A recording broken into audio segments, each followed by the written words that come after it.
Puji nama Tuhan semuanya, shalom, selamat pagi semuanya. Saya sudah melihat tangan-tangan yang diberkati oleh Tuhan. Mari saya undang kita boleh sama-sama bangkit berdiri. Kita akan mulai ibadah kita pagi hari ini. Kita percaya Tuhan hadir di tengah-tengah kita, amin. Mari bersama kita akan berdoa. Tuhan, kami mengucap syukur buat hari yang baru, buat kasih-Mu Tuhan yang selalu baru dalam kehidupan kami. Terima kasih Bapa, ini waktu-Mu Tuhan. Kami percaya Tuhan kami boleh ada di tempat ini. Kami bersama-sama menaikkan sembah kami, pujian kami bagi Engkau Tuhan. Engkau hadir di tengah-tengah kami, Engkau yang mengurapi kami Tuhan. Terima kasih Bapa. Di dalam nama Tuhan Yesus kami siap memuji, meninggikan, bersorak-sorai bagi Engkau Tuhan kami. Di dalam nama Tuhan Yesus, Engkau yang siap. Mari sama-sama katakan amin. Tuhan Allah hadir di tengah-tengah kita, amin. Kita mau lebih lagi menaikkan pujian bagi Tuhan.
berkat-Mu, kekuatan kami terima pagi hari ini. Di dalam nama Tuhan Yesus, haleluya. Engkau yang merasakan kuasa Tuhan, sama-sama katakan amin. Haleluya. Tapi silakan kita boleh duduk, kita akan kegiatan sepekan.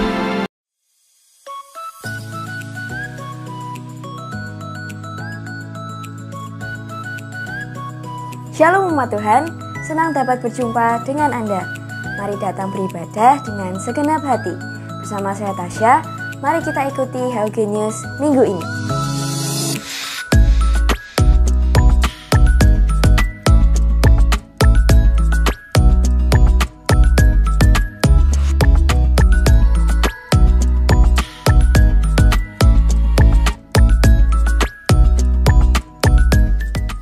Dukung dan doakan pelayanan Bapak Gembala yang hari ini melayani di GPI Jatibarang. Alami kuasa dan hadirat Tuhan dalam Morning Call yang diadakan setiap Selasa, Kamis, dan Sabtu jam 6 pagi melalui Zoom. Bagi Anda yang sedang sakit dan membutuhkan dukungan doa, dapat memberikan informasi ke sekretariat dan akan didoakan dalam Morning Call. Menara doa persiapan Natal akan diadakan pada Selasa 13 Desember jam 6:30 malam di tempat ini.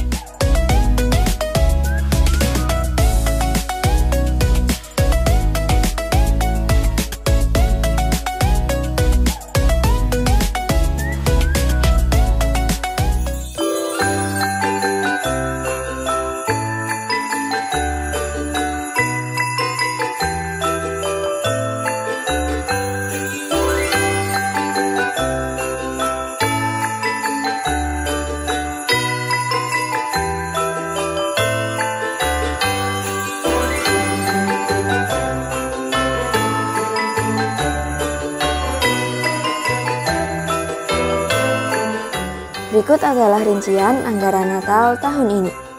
Mari kita menabur untuk perayaan Natal di tempat ini. Persembahan dapat dimasukkan ke dalam amplop persembahan yang telah disediakan. Natal Anak akan diadakan pada Rabu 21 Desember jam 4 sore di gereja. Doa puasa bersama dari tanggal 1 sampai 21 Desember dengan pokok doa sebagai berikut.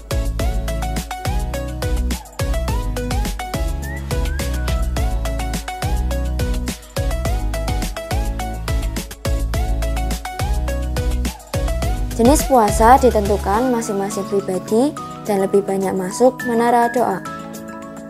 Doa puasa ini wajib untuk pekerja serta dihimbau bagi jemaat. Mari masuk menara doa puasa bersama Bapak dan Ibu Gembala setiap hari jam 11 sampai 12 siang di gereja. Dukung dan doakan pelayanan di GPI House of Grace Semarang yang diadakan setiap minggu jam 9 pagi di Hotel Wis. Persembahan dapat dimasukkan di kotak dekat pintu masuk setelah ibadah. Selain itu, juga dapat diberikan melalui transfer atau scan barcode berikut.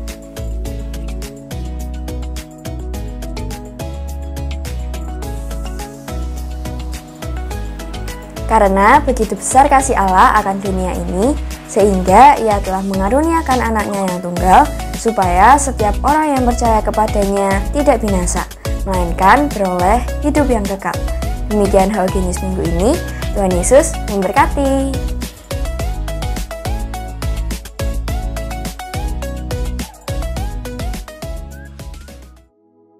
Shalom saudara, statistik Indonesia 2017 menunjukkan bahwa sebesar 77,82% dari para lansia hidup dari anggota rumah tangganya yang bekerja. Dan 49,06% dari mereka yang bekerja adalah anak-anak mereka. Sehingga banyak dari anak-anak muda generasi Yeremia sekarang yang mengalami tekanan keuangan yang sangat berat. Mereka kesulitan bukan karena tidak mampu bekerja untuk memenuhi kebutuhan, tetapi karena terhimpit seperti sandwich oleh tuntutan dari generasi di atasnya dan dari bawahnya seperti dirinya sendiri, istri atau suaminya, dan anak-anak mereka.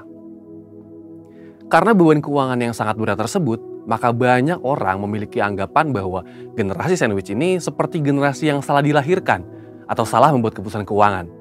Namun, benarkah demikian? Tentu tidak.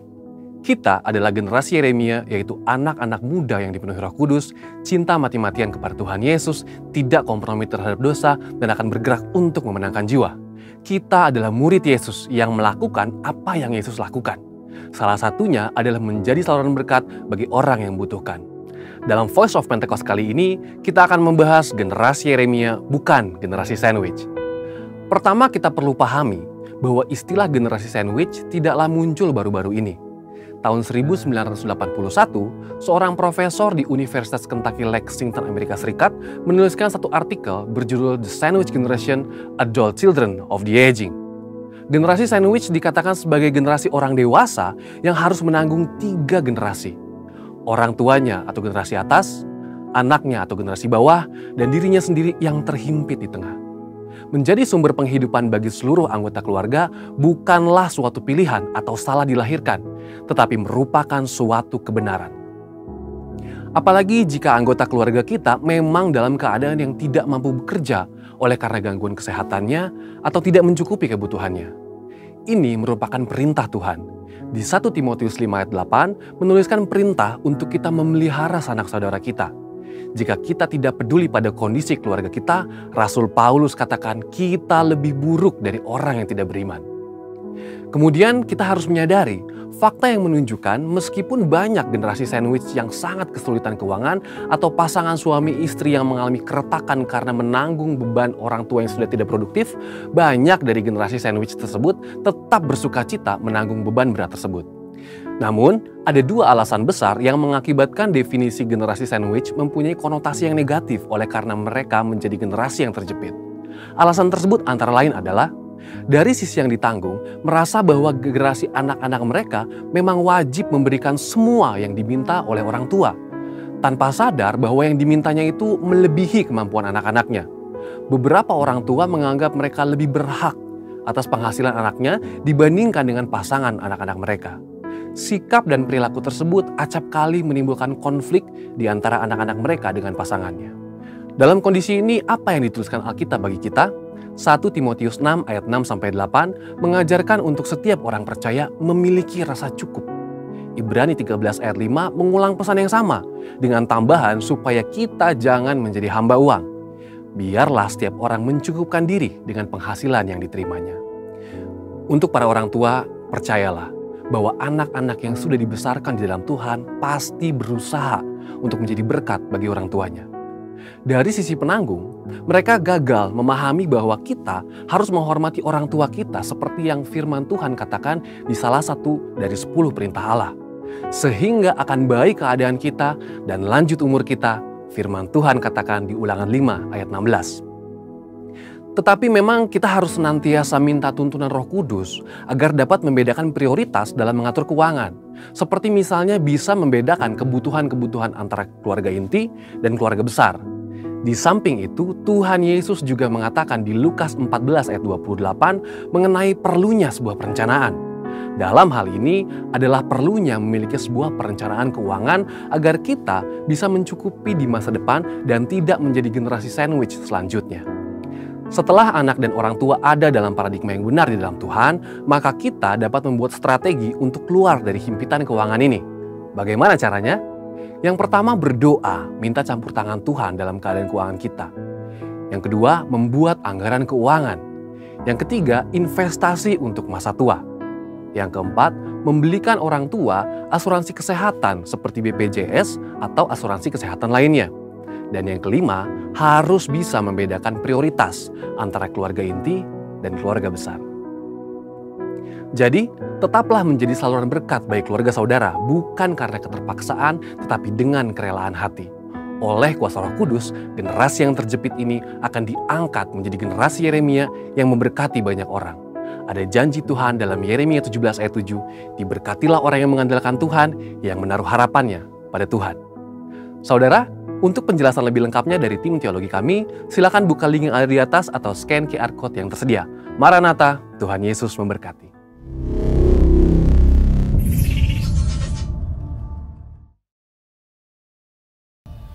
Shalom Tuhan, kita semua diberkati oleh Tuhan, amin. Saya mau lihat tangan-tangan yang diberkati oleh Tuhan. Berikan kemuliaan bagi Tuhan Yesus yang paling dahsyat. Haleluya.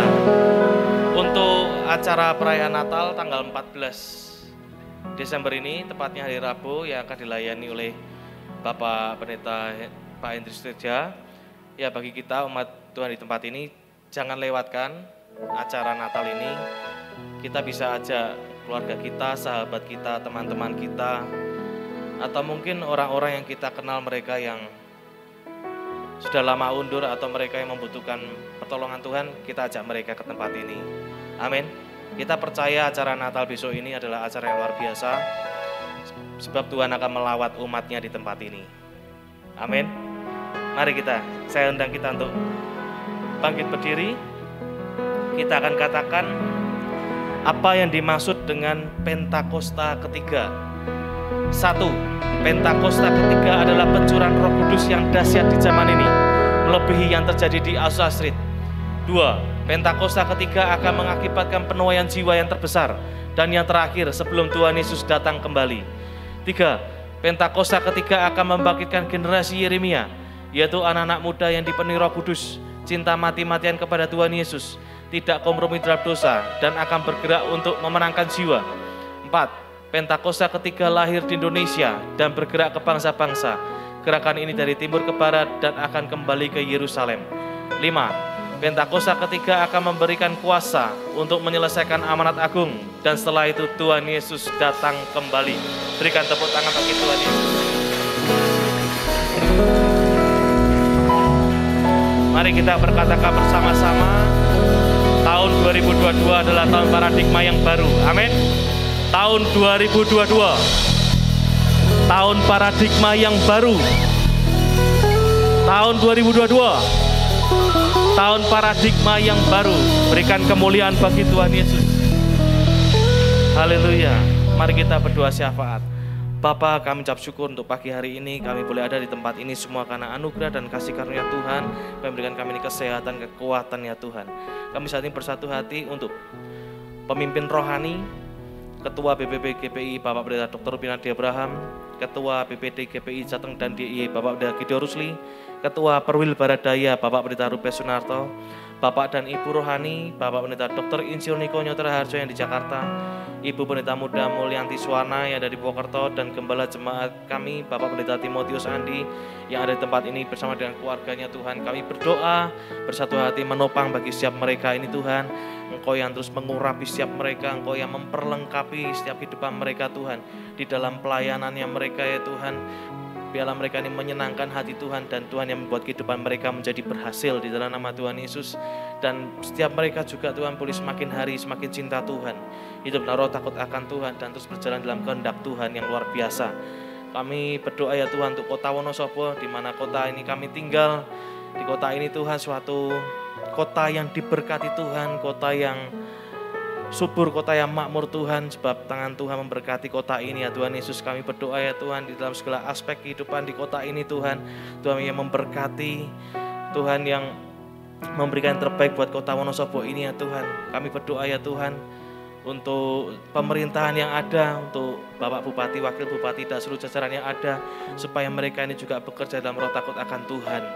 Kami berdoa juga untuk tuaian jiwa-jiwa Tuhan buat kota Wonosobo ini. Kami percaya lawatan Tuhan itu juga boleh terjadi bagi kota Wonosobo ini. Dan kami berdoa untuk gereja Tuhan di kota Wonosobo ini bergandengan tangan, bersatu hati untuk menuai setiap jiwa-jiwa ini ya Tuhan Yesus. Terima kasih Bapa, kami berdoa untuk bangsa Indonesia, bangsa yang diberkati Tuhan, bangsa yang besar ini, di mana Engkau mengasihi bangsa ini Tuhan. Kami berdoa untuk Bapak Presiden, Bapak Jokowi, Wakil Presiden Bapak Ma'ruf Amin, MPR, DPR, dan seluruh jajaran yang ada ya Tuhan Yesus, sampai ke RT RW. Kami berdoa bagi setiap mereka ya Tuhan, Kau berikan hikmat dan pengertian bagi setiap mereka untuk membawa bangsa Indonesia ini maju dan berkembang ya Tuhan Yesus. Kami berdoa, kami yakin ya Tuhan Kau mengasihi bangsa ini.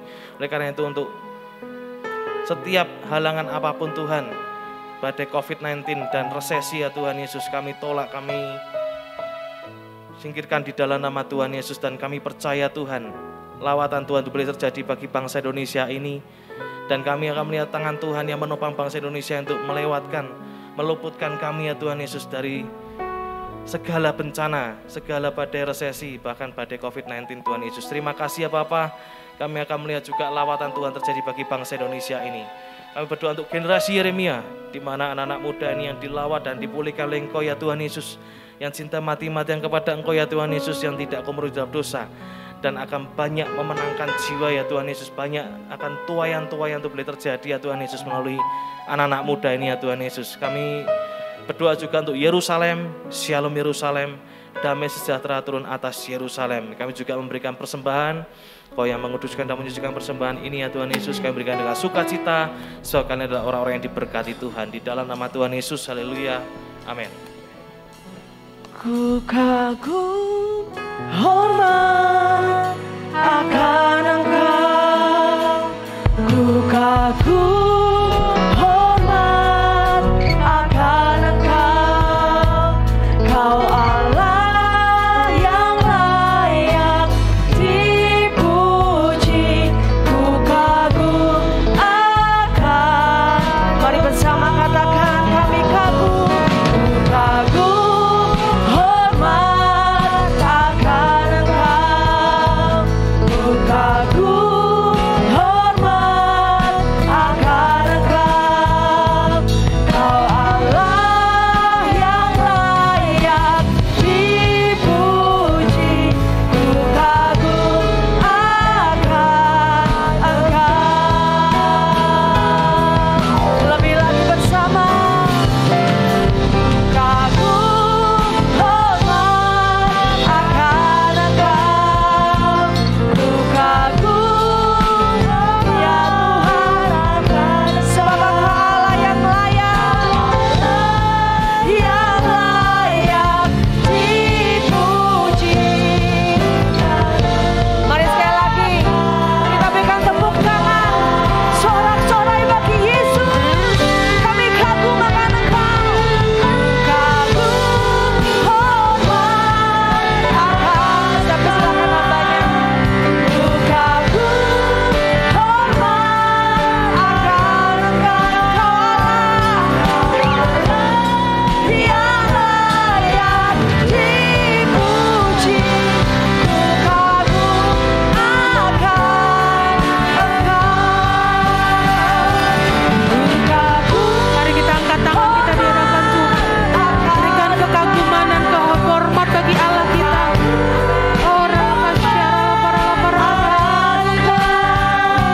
Kau Allah yang layak dipuji. Ku kagum akan Engkau. Kita beri tepuk tangan bagi Allah kita. Ku kagum hormat akan Engkau, ku kagum hormat akan Engkau, Kau Allah yang layak dipuji. Ku kagum akan Engkau, Kau Allah yang layak dipuji. Ku kagum akan Engkau, Kau Allah yang layak dipuji. Ku kagum akan Engkau. Dalam segala kemuliaan, segala hormat, pujian, pengagungan bagi Engkau Allah kami. Haleluya, haleluya. Terpujilah Engkau Tuhan, kekal selamanya, dahulu, sekarang dan selama-lamanya. Engkau Allah yang tidak pernah berubah dalam hidup kami. Kuasa-Mu tak terbatas dan perbuatan-Mu yang ajaib di tengah umat-Mu. Terima kasih Engkau hadir dan memberkati setiap umat-Mu di tempat ini. Dan pagi hari ini kembali kami akan mendengarkan firman-Mu. Ajari kami untuk mengerti dan memahami, dan biarlah kami berjalan sesuai dengan apa yang Tuhan ajarkan. Terima kasih Tuhan. Kami mengucap syukur hanya di dalam nama Yesus. Haleluya. Amin. Sekali lagi kita beri tepuk tangan bagi Allah kita. Puji nama Tuhan. Silakan Bapak Ibu duduk. Kita akan mendengarkan apa yang Tuhan taruh di dalam hati saya. dalam bulan-bulan ini, ya mungkin saya belum memberikan pesan Natal, nanti dalam minggu depan dan seterusnya. Apa itu menghormati Tuhan ya? Dalam Wahyu 5, Wahyu 5 ayat 13 seperti yang Pak Andi kemarin ya, firman dikatakan bahwa dan aku mendengar semua makhluk yang di surga dan di bumi dan yang di bawah bumi dan yang di laut dan semua yang ada di dalamnya berkata, bagi Dia yang duduk di atas tahta dan bagi Anak Domba adalah puji-pujian dan hormat dan kemuliaan dan kuasa sampai selama-lamanya. Nah, ujung-ujung di akhir dunia ini ketika kita ada bersama-sama dengan Tuhan, kita tahu bahwa hanya pengagungan bagi Anak Domba, yaitu Yesus Kristus ya, Anak Domba yang telah disembelih. Bagi Raja kita, puji-pujian dan hormat. Jadi semua makhluk yang di surga, di bumi dan di bawah bumi semuanya, semua lidah akan mengaku dan biarlah hormat dan kemuliaan dan kuasa sampai selama-lamanya. Dan kita akan mengerti apa itu arti menghormati Tuhan. Ini kan nanti ya ketika kita semua lidah, setiap lutut akan bertelut menyembah kepada satu nama yaitu Yesus Tuhan. Tetapi kita harus tahu prinsip menghormati Tuhan sejak sekarang. Sehingga kita tahu apa pentingnya arti menghormati Tuhan. Karena apa?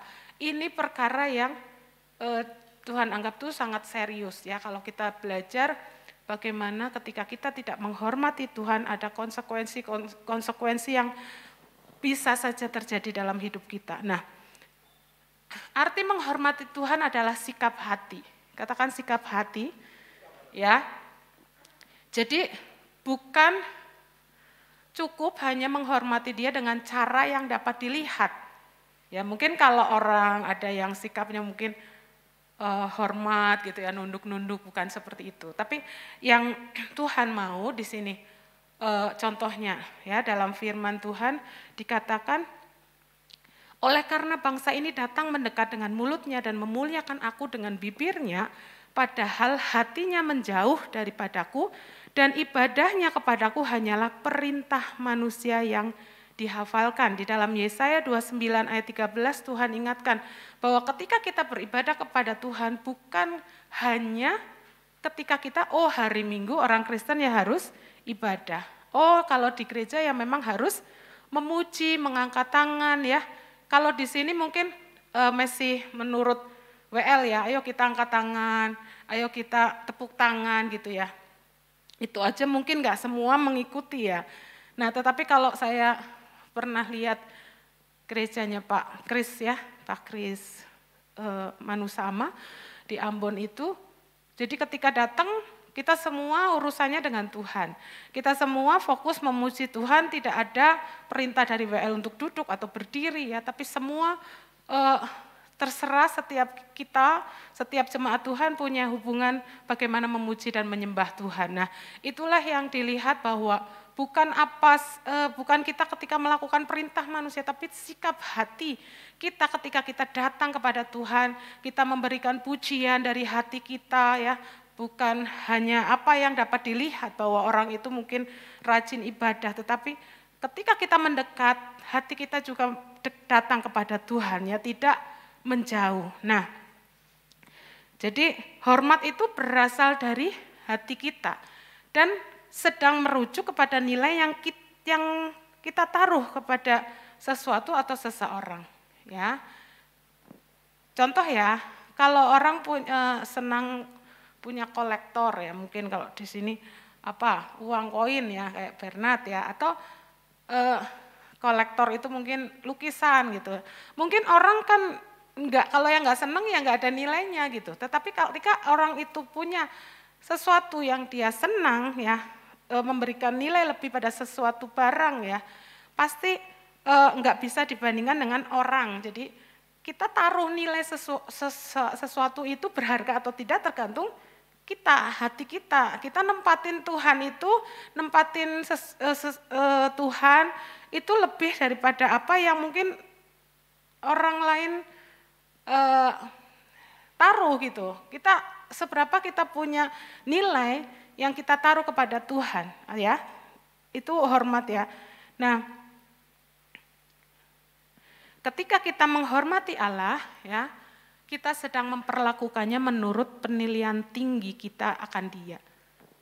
Jadi ketika kita mengagungkan, kita memberikan hormat tadi bukan sekedar apa yang kita ucapkan, tetapi sikap hati kita menghormati Dia, menaruh Tuhan di atas segala-galanya, itulah sikap hati kita menghormati Tuhan. Dan menilai penting sesuatu itu bukan sekedar kinerja, misalnya kita menaruh hormat kepada orang tua, ya Tuhan kan mau kita menghormati orang tua. Kita bukan sedang menaruh hormat kepada kinerja orang tua kita, seperti tadi dikatakan, tetapi posisi mereka itu di mana? Di hati kita. Nah itulah yang namanya hormat, ya, punya sikap hati, gimana kita menaruh nilai sesuatu itu seberapa penting atau seberapa tinggi.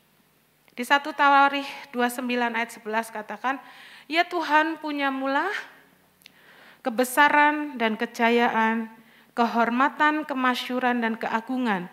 Ya segala-galanya yang ada di langit dan di bumi, ya Tuhan punya mula kerajaan dan Engkau yang tertinggi itu melebihi segala-galanya sebagai kepala.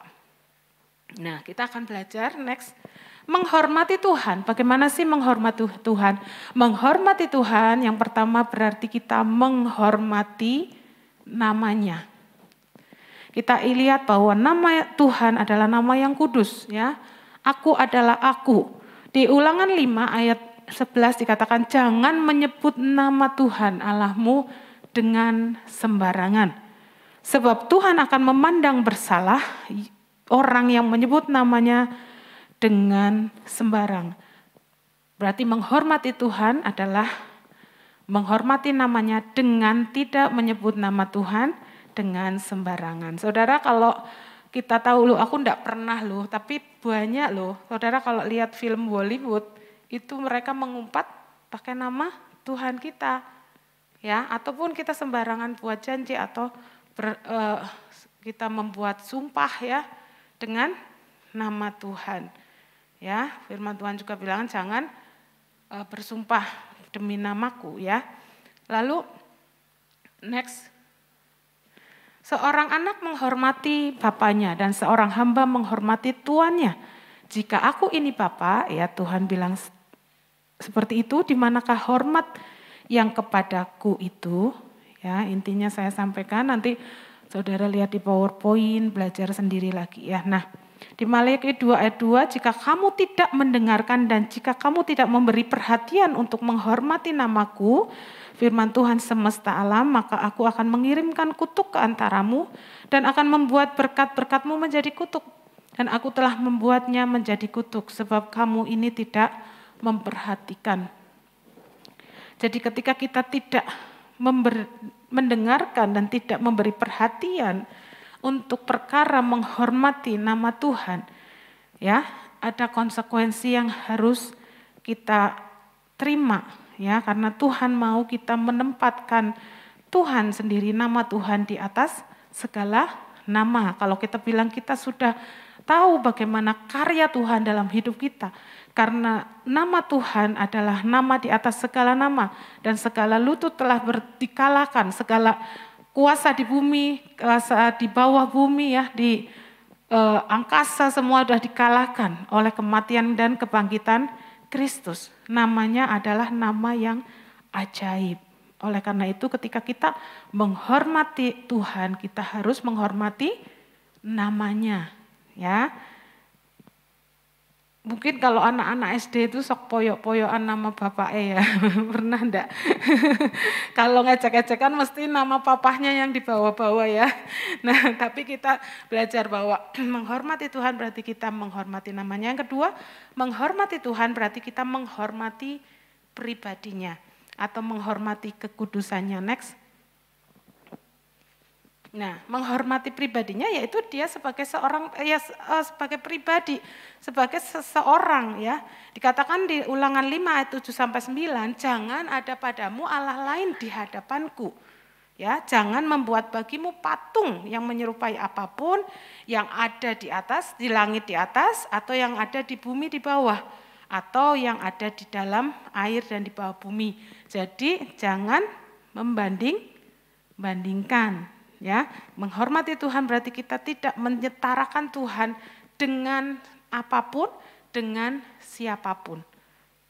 Ya, jangan sujud menyembah kepadanya atau beribadah kepadanya, sebab aku Tuhan Allahmu adalah Allah yang cemburu, yang membalaskan kesalahan bapa kepada anak-anaknya dan kepada keturunan yang ketiga dan keempat dari orang-orang yang membenci aku. Ya, jadi menghormati Tuhan berarti kita menghormati pribadinya, menghormati kekudusannya. Ya, kalau saudara baca Bilangan 25 ayat 1 sampai 18 itu dikisahkan bahwa bangsa Israel adalah bangsa yang dipilih, bangsa yang dikhususkan untuk menyembah satu Allah, yaitu di dalam nama Yahweh, ya. Nah, ketika mereka itu nggak boleh kawin dengan sembarangan bangsa, ya, mereka harus jaga kekudusan mereka.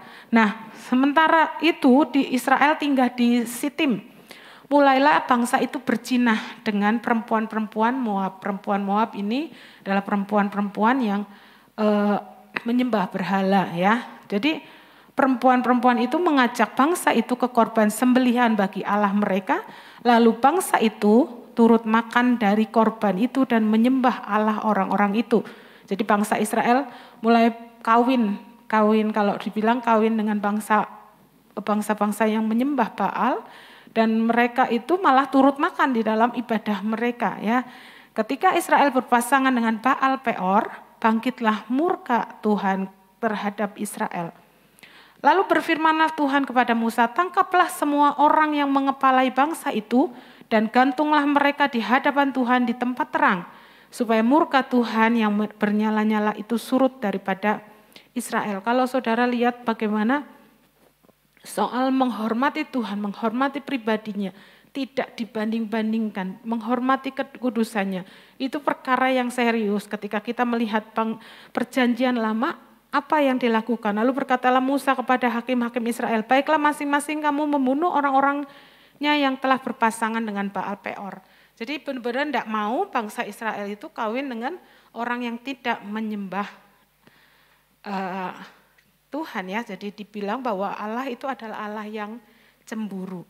Nah, pas lagi Tuhan marah, kebetulan datanglah salah seorang Israel membawa seorang perempuan Midian kepada sanak saudaranya dengan dilihat Musa dan segenap umat Israel yang sedang bertangis-tangisan di depan pintu kemah pertemuan. Jadi ceritanya ketika murka Allah menyala-nyala dan disuruh akhirnya siapa yang berzina dengan perempuan-perempuan Moab, lalu perempuan-perempuan yang tidak kenal Tuhan. Nah, akhirnya ketika itu malah tiba-tiba ada sepasang pasangan, ya. Ternyata orang Israel dan orang Midian, ya. Malahan mereka datang. Nah, saya bacakan di sini, Tuhan berfirman kepada Musa, Pinehas anak Eleazar, anak Imam Harun, telah menyurutkan murkaku daripada orang Israel, oleh karena ia begitu giat membela kehormatanku di tengah-tengah mereka, sehingga tidaklah kuhabisi orang Israel dalam cemburuku. Jadi akhirnya ketika ada pasangan orang Israel dengan Midian, sedangkan orang sedang bertangis-tangisan karena Tuhan sedang marah, ya. Pinehas ini datang, lalu dia membunuh orang pasangan ini.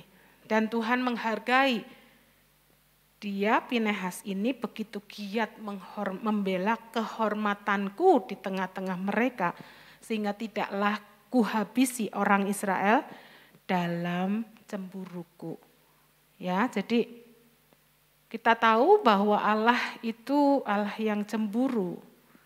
Ya, jangan suudzon dulu sama Tuhan, ya. Kenapa sih Tuhan kok, sadis banget, ya. Sebetulnya itu karena Tuhan Allah kita itu ingin menyatakan pribadinya yang layak disembah, layak dipuji. Nah, Ulangan 32 ayat 51-52, bagaimana Musa tidak menghormati Allah hanya ketika dia melakukan sesuatu perintah Allah dengan rasa kesal. Ya, kita tahu ceritanya ketika bangsa Israel tidak memiliki air, ya, mereka teriak-teriak kan. Nah, Tuhan kan hanya suruh Musa menyentuh bukit batu itu. Tetapi karena Musa jengkel sama bangsa Israel, bolak-balik minta air, bolak-balik ngeluh, bolak-balik kesungut-sungut. Akhirnya Musa bukan menyentuh tetapi memukul. Mungkin kalau kita lagi marah kan, kadang-kadang kan misalnya nih anak rewel gitu, nih, udah situ gitu misalnya gitu. Sikap kita tuh seperti itu. Mungkin kan Musa juga seperti itu. Perintah Tuhan hanya untuk sentuh. Sentuh tuh seperti ini ya, sentuh saja. Tetapi Musa karena jengkel, pukul bolak-balik. Memang dasar ya, bangsa Israel nggak tahu diri, ngomel terus mungkin seperti itu. Tetapi Tuhan nggak mau. Tuhan anggap dia atau Musa tidak menghormati kekudusan Tuhan di tengah-tengah orang Israel. Sehingga apa? Musa tidak boleh masuk ke negeri yang diberikan kepada orang Israel atau negeri perjanjian. Jadi Musa dianggap tidak menghormati Tuhan karena dia tidak melakukan dengan apa yang Tuhan suruhkan dengan ya perintahnya kan hanya menyentuh, tetapi apa yang Musa lakukan dengan kesal, dengan marah, ya berarti dia tidak menghormati Tuhan. Nah, kita lihat contoh lain lagi, bagaimana seorang yang bernama Raja Herodes, ya pada suatu hari yang ditentukan, Herodes mengenakan pakaian kerajaan, lalu duduk di atas tahta dan berpidato kepada mereka. Dan rakyatnya bersorak membalasnya, ini suara Allah dan bukan suara manusia. Dan seketika itu juga ia ditampar malaikat Tuhan karena ia tidak memberi hormat kepada Allah. Ia mati dimakan cacing-cacing. Mungkin kalau yang waktu itu lihat Herodes tiba-tiba mati, enggak lihat dia lagi ditampar malaikat. Benar enggak saudara? Tapi mungkin lihatnya ya kalau sekarang lagi serangan jantung, jangan-jangan tensinya tinggi atau apa, atau angin duduk dan segalanya. Tetapi ternyata yang terjadi adalah dia sedang mengambil resiko ketika dia tidak menghormati Tuhan. Dia mengangkat dirinya sebagai Allah karena ia tidak memberi hormat kepada Tuhan. Dia ditampar oleh malaikat. Lalu selanjutnya, menghormati Tuhan berarti kita menghormati ketetapannya, ya, atau menghormati kedaulatannya. Suatu kali saya menyampaikan dari materi Morning Call bagaimana ketetapan Tuhan itu ada 3 ya. Ketetapan Tuhan yang tidak bisa dirubah, ketetapan Tuhan yang bisa dirubah, dan disebut ketetapan ketika kita sudah memilih, ya, pilihan kita free will, ya. Dan ketetapan yang tidak bisa diubah yang dinamakan kedaulatan Tuhan. Jadilah kehendakmu di bumi seperti di surga. Nah, bagaimana kita menghormati Tuhan, yaitu ketika ada kedaulatan Tuhan yang terjadi dalam hidup kita yang tidak bisa kita ubah, ya. Kita harus menghormati, kita harus menghargai, ya. Contohnya kan kalau orang meninggal ya sudah ditetapkan Tuhan, ya kita enggak bisa marah lah, kita harus menghargai atau menghormati kedaulatan Tuhan, ya. Dan menghormati Tuhan berarti menghormati perkataannya, yaitu firman-Nya. Nah, ini ada satu firman yang menurut saya ini firman yang harus kita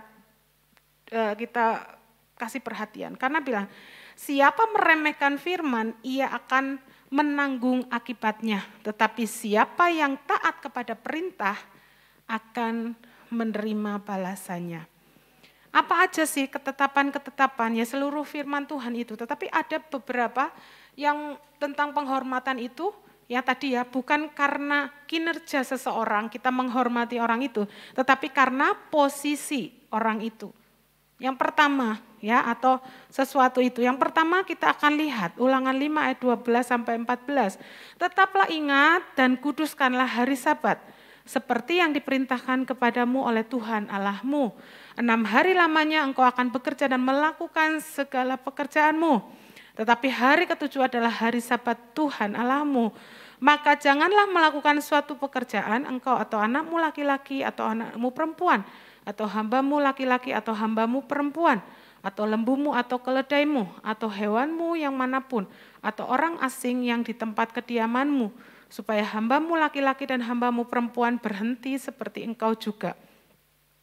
Ya, jadi ketetapan apa yang masih terus Tuhan jaga ya sampai sekarang, firman-Nya tidak berubah, yaitu memelihara hari Sabat atau memelihara tempat kudus Tuhan. Ya, engkau harus memelihara hari-hari Sabatku dan menghormati tempat kudusmu, kudusku, akulah Tuhan.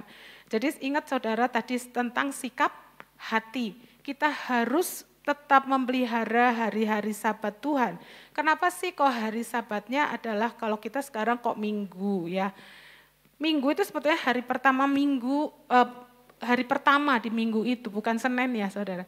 Karena hari Sabat orang Yahudi memang Sabtu. Tetapi ketika Tuhan Yesus bangkit dan ketika Tuhan Yesus memperbarui, yaitu semua di hari Minggu, di hari pertama minggu itu yaitu hari Minggu, sehingga orang Kristen ibadahnya adalah hari Minggu ya. Jadi jangan bingung ya saudara. Nah, kalau orang Israel menaati hari Sabat itu luar biasa, bahkan nggak boleh ya lembu-lembunya atau binatangnya pun bekerja. Tetapi kita tahu bahwa mungkin kita nggak saklek melakukan seperti itu. Kita tahu bahwa kita ini harus tahu di hari Minggu seperti Pak Andi selalu ingatkan, hari Minggu adalah yang pertama adalah untuk beribadah. Setelah itu kita boleh pergi atau boleh liburan ya. Tetapi yang penting kita memiliki sikap hati untuk beribadah kepada Tuhan di hari pertama minggu itu, di hari Tuhan telah tetapkan kita beribadah. Kita mau nempatin prioritas seperti apa nih? Kalau kita tahu Tuhan ingatkan bahwa ketika kita menghormati ketetapan-ketetapan Tuhan, yaitu firman-Nya, pada kita harus memelihara hari Sabat, memelihara tempat kudus Tuhan, kita harus mendahulukan, memprioritaskan bahwa kita harus beribadah. Katakan amin.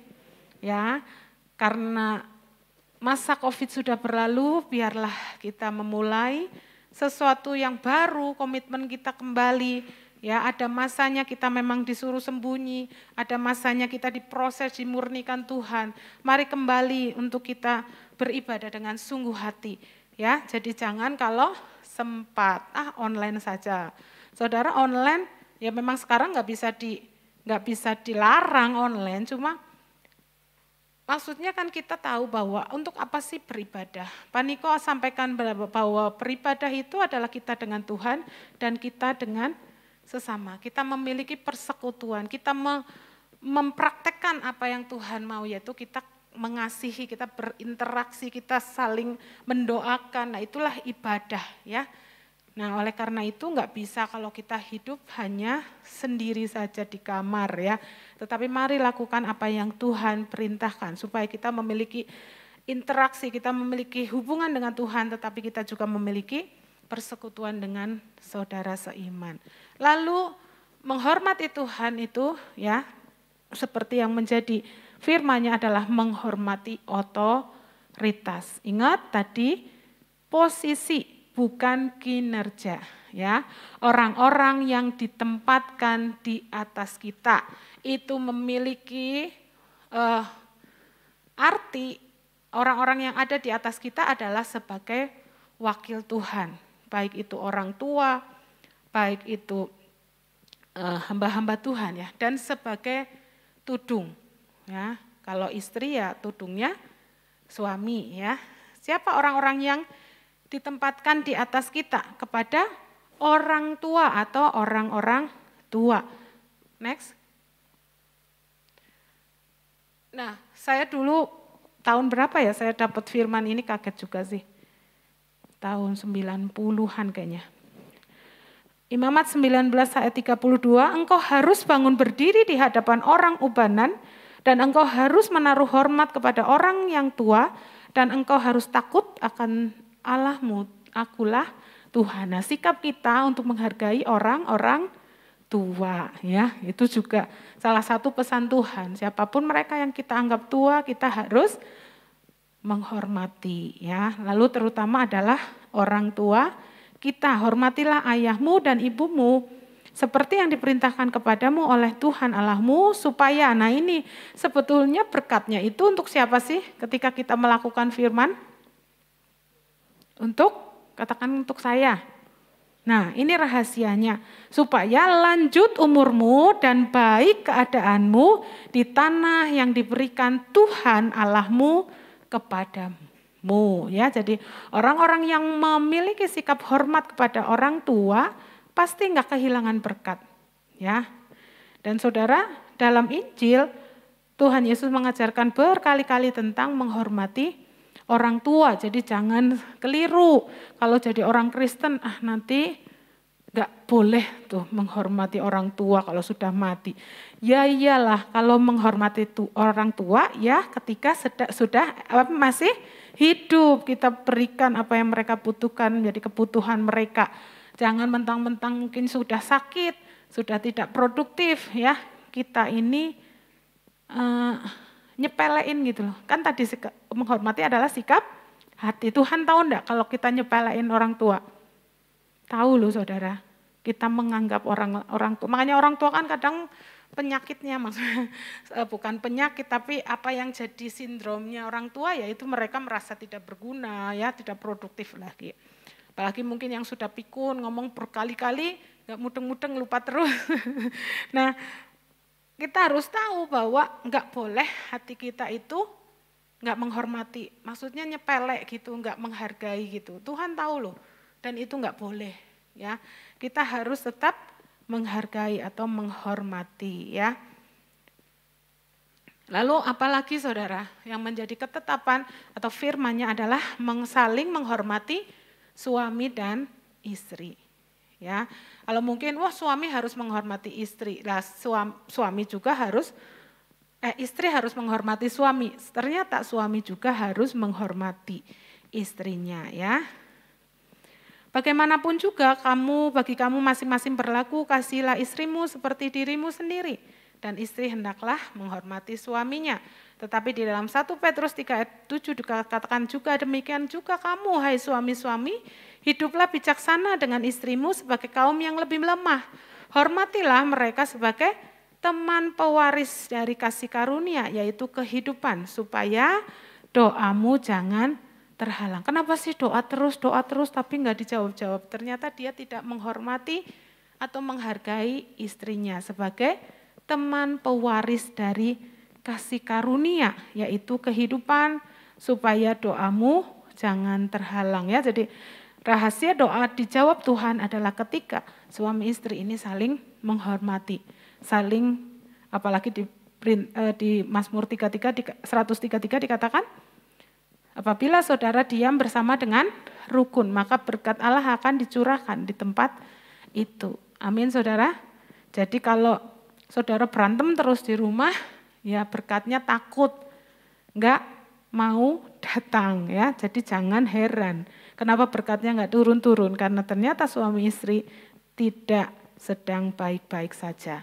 Ya, contoh menghormati pasangan juga ya kan. Suami istri kan bukannya harus jadi satu ya, maksudnya semua yang suami mau, istri juga harus mau. Tetapi suami istri adalah masing-masing adalah pribadi, mungkin punya kesukaan, mungkin punya hobi yang berbeda dengan pasangannya. Ya hormatilah gitu ya hargailah gitu, jangan meremehkan gitu, jangan kamu mah sukanya kayak gitu misalnya ya. Kita menghargailah ya. Contohnya saya aja kan sayang nih sama ya seneng anjing gitu ya. Nah teman-teman pendeta atau ya beberapa kan masih suka makan anjing. Nah tapi kan Pak Andi udah no gitu ya udahlah. Mungkin Pak Andi suka tapi kan karena dia menghargai atau menghormati saya, dia juga tidak makan anjing lagi. Contohnya seperti itu ya. Teman-teman masih ada banyak yang makan anjing ya.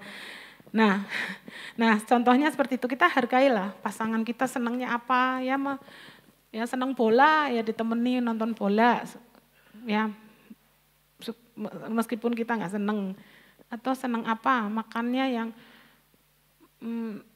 satu senang makan kambing, yang satu gak suka gitu ya, ditemani aja gitu ya. Kita namanya itu suami istri ya, kita saling menghargai apa yang menjadi kesukaan masing-masing ya.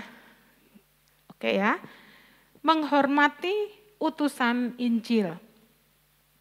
Jadi siapapun yang datang ke rumah saudara atau siapapun yang dipakai Tuhan, hormatilah dia. Dan karena utusan Injil ini memang hidup untuk Tuhan. Lalu, next. Di 1 Timotius 5 ayat 17, hormatilah penatua yang baik, pimpinannya patut dihormati 2 kali lipat, terutama mereka yang dengan jeripaya berkhotbah dan mengajar. Ya, saudara, kalau yang sudah pernah, sudah ditugasi berkhotbah atau mengajar, ya memang bukan perkara yang mudah ya untuk menyampaikan apa yang menjadi isi Tuhan, isi hati Tuhan. Mungkin hanya sekedar pengetahuan, saudara bisa mengajarkan banyak hal. Tetapi ingat, berkhotbah dan mengajar itu adalah satu kehidupan, bukan hanya knowledge atau pengetahuan. Oleh karena itu hormati mereka yang sudah hidup di dalam khotbahnya, di dalam ajarannya, orang yang sudah hidup di dalam firman. Ya, ketika mengajar bukan sekedar mereka itu hanya pintar berkhotbah, tetapi mereka sudah menghidupi. Lalu kita diperintahkan juga untuk menghormati pemerintah, ya. Ingatkanlah mereka supaya mereka tunduk pada pemerintah dan orang-orang yang berkuasa, taat dan siap untuk melakukan setiap pekerjaan yang baik. Ya, tadi next. Nah, bagaimana cara menghormati Tuhan? Yang pertama, menghormati Tuhan dengan menjaga kekudusannya. Next. Gimana sih kalau supaya kita ini benar-benar bisa mempraktekkan, yaitu kita ini belajar untuk apa? Gampang untuk apa? Bukan gampang, tetapi Tuhan ingat bahwa kita harus mengaku dosa. Setiap kali kita mungkin mendukakan Roh Kudus, setiap kali Tuhan ingatkan, kita ini mengaku dosa sebab Allah itu kudus. Jadi ketika kita mau menghormati Tuhan, jangan sandingkan Tuhan, jangan bayangkan bahwa Allah tetap ada bersama-sama dengan kita ketika kita hidup di dalam dosa. Tapi mari akui dosa dan kita tahu bahwa Allah kudus, tidak ada seorang pun yang melihat Tuhan kalau kita ini tidak kudus. Ya, berkatalah Yosua kepada Akan, anakku hormatilah Tuhan Allah Israel dan mengakulah di hadapannya, katakanlah kepadaku apa yang kau perbuat, jangan sembunyikan kepadaku. Ya, mengaku dosa ini juga bisa saling mengaku dosa dengan pasangan, dengan hamba Tuhan. Ya, seperti tadi ini kisah Akan ketika bangsa Israel menyerang kota Ai, kota yang sangat kecil. Ketika bangsa Israel sudah memenangkan pertempuran di kota Yeriko, satu kota yang sangat luar biasa bentengnya, dan ketika mereka sudah menghancurkan kota Yeriko, mereka masuk dan mereka ketemu dengan kota Ai, kota yang kecil, kok kalah? Ya, kalah. Akhirnya kenapa Tuhan? Ya, Yosua kan tanya kenapa? Ternyata ada seorang yang bernama Akan menyembunyikan barang-barang yang harus ditumpas. Sehingga dia disembunyikan di paling bawah, ya, di kemahnya di paling bawah. Ketika ketahuan, ya Yosua berkata, hormatilah Tuhan, ayo mengaku, ya, kamu tuh menyembunyikan apa? Karena menjadi satu kekalahan satu bangsa. Yang kedua, kita tadi ingat bahwa Allah adalah Allah yang cemburu, maka kita wajib menjadikan Dia yang terutama dan satu-satunya. Ya, tidak ada Allah yang lain, tidak juga dengan orang lain. Kita tahu kisahnya, Tuhan adalah Allah yang cemburu. Dia tidak memberikan kemuliaannya kepada yang lain. Di 1 Samuel 2 ayat 29, ya, ini bagaimana Tuhan berperkara dengan seorang yang bernama Nabi Imam Eli, ya. Karena apa? Imam Eli menghormati anak-anaknya lebih daripada Tuhan, ya. Jadi anak-anaknya ini kurang ajar, ya. Dia selalu mengambil bagian yang menjadi bagiannya Tuhan, tetapi diambil oleh mereka, ya. Tapi Imam Eli ini nggak berani negur, ya. Dikatakan di sini, mengapa engkau menghormati anak-anakmu lebih daripadaku sambil kamu mengemukan dirimu dengan bagian yang terbaik dari setiap korban sajian umatku Israel? Ya, sebab itu demikianlah firman Tuhan Allah Israel, sesungguhnya aku telah berjanji keluargamu dan kaummu akan hidup di hadapanku selama-lamanya, tetapi sekarang demikianlah firman Tuhan, jauhlah hal itu daripadaku, sebab siapa yang menghormati aku akan kuhormati, tetapi siapa yang menghina aku akan dipandang rendah. Jadi jangan ada pada kita Allah lain di hadapan Tuhan kita, tetapi jangan ada orang lain yang ditempatkan lebih daripada Tuhan. Baik itu suami, istri, ya, pekerjaan, atau anak-anak kita. Oleh karena itu mari introspeksi supaya apa? Tuhan tetap memandang kita, ya. Dan dia menghormati kita karena kita menghormati Tuhan, ya. Lalu yang terakhir adalah bagaimana cara kita menghormati dia dengan melayani Tuhan. Melayani Tuhan dengan pujian pengagungan. Melayani Tuhan dengan melayani pekerjaan Tuhan, ya. Ya mungkin pelayanan di gereja atau pelayanan di hal-hal yang lain. Itu namanya melayani pekerjaan Tuhan. Tetapi ketika kita masuk dalam kamar, kita menyediakan waktu untuk memuji menyembah Tuhan, itu namanya kita sedang melayani Tuhan. Berarti kita sedang menghormati Dia sebagai satu-satunya Allah yang patut kita sembah. Lalu melayani Dia dengan sikap hamba, yaitu dengan pengabdian. Sebagai apa saudara? Sebagai tanda tahu berterima kasih, yaitu kita menghargai karya Tuhan di atas kayu salib, yaitu melayani pekerjaan Tuhan. Dalam Yohanes ayat terakhir, Yohanes 12 ayat 26 dikatakan, barang siapa melayani aku, ia harus mengikut aku, dan dimanapun aku berada, di situ pun pelayanku akan berada. Barang siapa melayani aku, ia akan dihormati Bapa. Jadi ketika kita melayani Tuhan, tadi melayani pribadi Tuhan dengan pujian pengagungan kita, dan melayani pekerjaan Tuhan dengan sikap hati hamba, tanda kita apa? Tanda kita tahu terima kasih, tahu bagaimana kita bersikap menghargai karya Tuhan di atas kayu salib, ya. Jadi kita akan mendapat penghormatan dari Bapa. Nah, mungkin itu saja yang bisa saya sampaikan, bagaimana sikap menghormati Tuhan itu harus kita underline atau di stabilo. Itu sangat penting, bagaimana itu akan menentukan kita di tahun ke depan. Ketika kita menghadapi apapun, mungkin masalah yang di luar pikiran kita, maksudnya di luar prediksi kita, mungkin keadaan kita juga nggak mudah gitu ya. Kita tetap menghormati Tuhan sebagai Allah yang terus turut bekerja di dalam kehidupan kita. Kita menghargai, tidak bersungut-sungut. Kita juga terus percaya bahwa Dia adalah segala-galanya. Jangan pernah tinggalkan Tuhan hanya dengan persoalan-persoalan yang sementara yang di dunia ini. Dan biarlah segala kemuliaan, segala hormat bagi Dia sekarang dan selama-lamanya. Ya, mari saya undang Bapak Ibu untuk bangkit berdiri. Kita akan berikan tepuk tangan bagi Allah kita. Haleluya, haleluya, Allah yang layak kita hormati dan kita sembah. Haleluya. Mari saudara berikan waktu kita menyembah Tuhan. Kita hormati Dia sebagai Allah yang menempati posisi yang tertinggi dalam hidup kita. Kita beri nilai yang tertinggi bagi Allah kita. Dia yang layak, Dia yang layak. Hanya Tuhan yang layak dipuji dan disembah.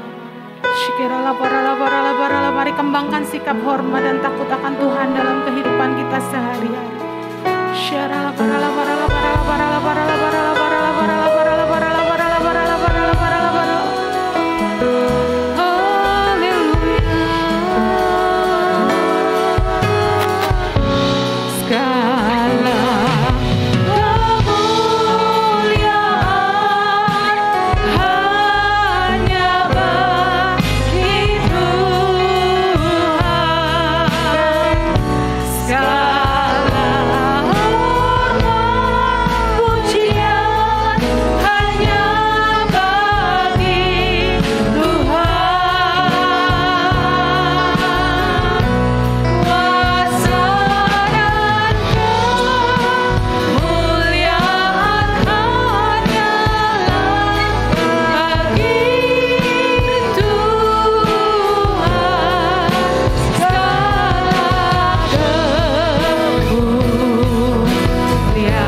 Engkau.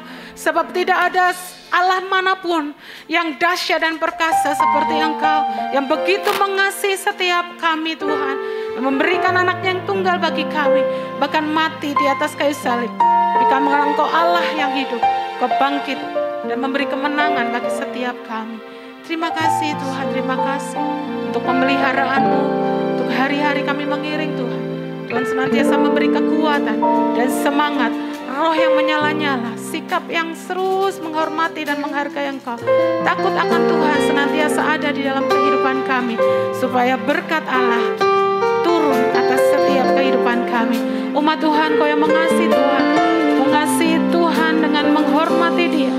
Mari pandang kepada Tuhan kita dan terimalah berkat dari Bapa di surga melalui cinta kasih-Nya Yesus Tuhan kita, dan penyertaan Roh Kudus-Nya yang bekerja dari sekarang sampai Maranatha. Tuhan Yesus menjemput kita di awan-awan remuk.